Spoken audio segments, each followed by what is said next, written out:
بسم اللہ الرحمن الرحیم۔ اردو میں مہارت حاصل کرنے کے لیے، معیاری اردو بولنے کے لیے، اردو میں شعر و شاعری کرنے کے لیے فارسی سیکھنا بہت ضروری ہے، کیونکہ اردو میں فارسی کے بہت سارے الفاظ استعمال ہوتے رہتے ہیں۔ اگر آپ فارسی نہیں سیکھیں گے تو معیاری اردو نہیں بول سکتے، صحیح طرح اردو نہیں سمجھ سکتے، کیونکہ اردو کے بارے میں کہا جاتا ہے کہ اردو فارسی، عربی، ہندی وغیرہ مختلف زبانوں سے مل کر بنی ہے۔ جب اردو فارسی سے مل کر بنی ہے، اردو میں فارسی کے الفاظ استعمال ہوتے ہیں، تو اردو میں مہارت حاصل کرنے کے لیے فارسی سیکھنا ہوگا۔ اسی وجہ سے ہم فارسی پڑھ رہے ہیں، فارسی سیکھ رہے ہیں۔ سبق سی و سوم یعنی 33واں سبق، اعداد اور ان سے فقرے۔ اعداد یہ عدد کی جمع ہے، عدد کہتے ہیں گنتی کو۔ اعداد اور ان سے فقرے۔ ایک یعنی ایک، دو یعنی دو، سہ ایک لفظ ہوتا ہے سہ، جو کہ یہاں پہ استعمال نہیں ہے۔ سہ کا معنی ہوتا ہے تین۔ آپ نے علم صرف میں پڑھا ہوگا سہ اقسام، سہ کا معنی ہوتا ہے تین۔ چہار یعنی چار، پنچ یعنی پانچ، شش یعنی چھ، ہفت یعنی سات، اور ہشت یعنی آٹھ، اور نہ یعنی نو۔ ٹھیک ہے، یہ ہے اعداد، گنتی۔ ان کے ذریعے سے دوسری چیزوں کے افراد کو گنا جاتا ہے۔ جس اسم کے ذریعے کسی چیز کے افراد کو گنا جائے اسے اسم عدد کہتے ہیں، اور جسے گنا جائے اسے معدود کہتے ہیں۔ جیسے کہتے ہیں ہم تین قلم، تو ہم لفظ تین کے ذریعے قلم کو گن رہے ہیں، قلم کو شمار کر رہے ہیں، تو تین ہو گیا اسم عدد اور قلم معدود۔ ٹھیک ہے، خیر انشاءاللہ اس کی تفصیل آپ آگے پڑھیں گے۔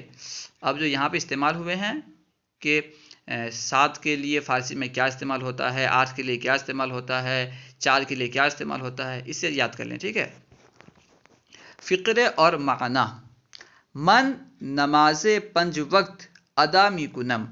من یعنی میں، نماز پنج وقت 5 وقت کی نماز، نماز پنج وقت 5 وقت کی۔ من نماز پنج وقت، میں 5 وقت کی نماز، ادا می کنم ادا کرتا ہوں۔ من نماز پنج وقت ادا می کنم، میں 5 وقت کی نماز ادا کرتا ہوں۔ در نماز پنج وقت، 5 وقت کی نماز میں، در یعنی میں، نماز پنج وقت 5 وقت کی، در نماز پنج وقت 5 وقت کی نماز میں خیر و برکت است۔ یہ خبر نہیں ہے، خیر ہے، خیر و برکت است، خیر و برکت ہے۔ در نماز پنج وقت خیر و برکت است، 5 وقت کی نماز میں خیر و برکت ہے۔ بوقت صبح 2 رکعت فرض است، بوقت صبح، صبح کے وقت، 2 رکعت فرض است، فرض ہے۔ بوقت صبح 2 رکعت فرض است، صبح کے وقت 2 رکعت فرض ہے۔ بوقت ظہر 4 رکعت فرض است، بوقت ظہر، ظہر کے وقت 4 رکعت فرض است، فرض ہے۔ بوقت ظہر 4 رکعت فرض است، ظہر کے وقت 4 رکعت فرض ہے۔ وقت عصر 4 رکعت، وقت عصر، عصر کے وقت 4 رکعت یعنی 4 رکعت آگے فرض ہے۔ ٹھیک ہے، وقت عصر 4 رکعت، عصر کے وقت 4 رکعت۔ وقت مغرب سہ رکعت، مغرب کے وقت 3 رکعت۔ دیکھیں یہاں پہ سہ استعمال ہوا، اور سہ کا معنی ہے 3۔ وقت مغرب سہ رکعت، مغرب کے وقت 3 رکعت۔ وقت عشاء 4 رکعت، وقت عشاء، عشاء کے وقت 4 رکعت، 4 رکعت۔ شما چند تا پسر دارید، شما یعنی آپ، تم، چند تا کتنے عدد، کتنے، پسر دارید لڑکے رکھتے ہو، تم کتنے لڑکے رکھتے ہو، مراد کیا، یعنی آپ کے کتنے لڑکے ہیں، تمہارے کتنے لڑکے ہیں۔ شما چند تا پسر دارید، تمہارے کتنے لڑکے ہیں۔ سہ پسر دارم، لفظی ترجمہ ہوگا سہ یعنی 3، پسر یعنی لڑکے، دارم میں رکھتا ہوں۔ سہ پسر دارم، میں 3 لڑکے رکھتا ہوں، یعنی میرے 3 لڑکے ہیں۔ ٹھیک ہے، سہ پسر دارم 3 لڑکے ہیں، سہ پسر دارم 3 لڑکے ہیں۔ ایک ہفت سالہ است، ایک یعنی ایک، ہفت یعنی سات، سالہ یعنی سالہ، است یعنی ہے۔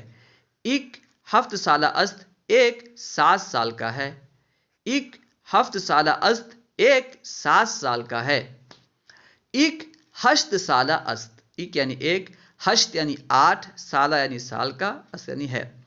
ایک ہشت سالہ است ایک 8 سال کا ہے، ایک ہشت سالہ است ایک 8 سال کا ہے۔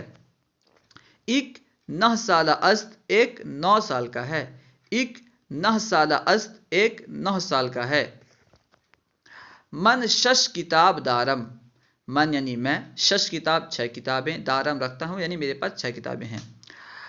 من شش کتاب دارم، میرے پاس 6 کتابیں ہیں۔ من شش کتاب دارم، میرے پاس 6 کتابیں ہیں۔ من ہفت کتاب دارم، من یعنی میں، ہفت کتاب 7 کتاب دارم رکھتا ہوں۔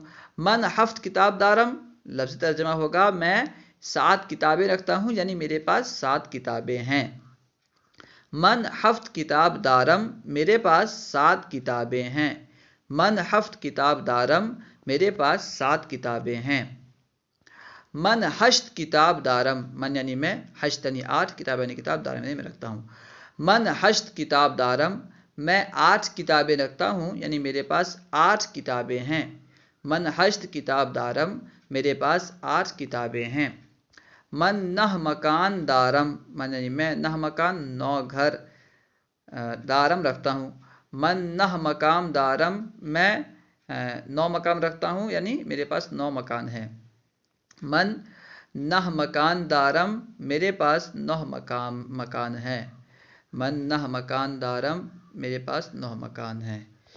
اللہ و رسولہ اعلم۔ اس سبق میں آپ کے لیے جو نئے الفاظ ہوں انہیں کاپی میں لکھ کر کے بار بار پریکٹس کیجئے، ان کا استعمال کیجئے، انشاءاللہ عز و جل بہت جلد ہی فارسی سیکھ جائیں گے۔ السلام علیکم ورحمۃ اللہ وبرکاتہ۔